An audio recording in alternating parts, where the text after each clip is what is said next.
কি করবেন টাকা দিয়ে? যদি কবর নিয়ে যেতে পারেন, আখেরাতে কাজে লাগে, তাহলে তো একটা ব্যাপার ছিল। তা তো পারবেন না। আপনি বলবেন না পারলে কি হয়েছে, ছেলে মেয়ে খাবে, ছেলে মেয়ে ভোগ করবে নিশ্চিত। বহু মানুষ সম্পদ রেখে চলে গেছে, তার ছেলে মেয়েরা ভোগ করতে পারে নাই, হাতে বুতে অন্য মানুষ খেয়ে ফেলছে, আছে না নাই? সবচেয়ে বড় হতভাগাকে জানেন?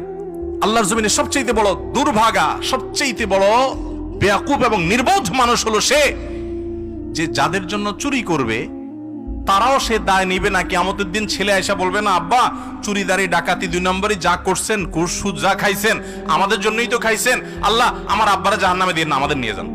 বলবে না ভাই, কোরআন বলেছে ইয়াউমা ইয়াফিরুল মারউ মিন আখিহি ওয়া উম্মিহি ওয়া আবিহি ওয়া সাহিবাতিহি ওয়া বানি।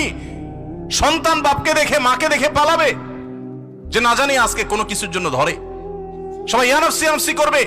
যাদের জন্য চুরি করবেন ওরাও দায় নিবে না, আপনার মতো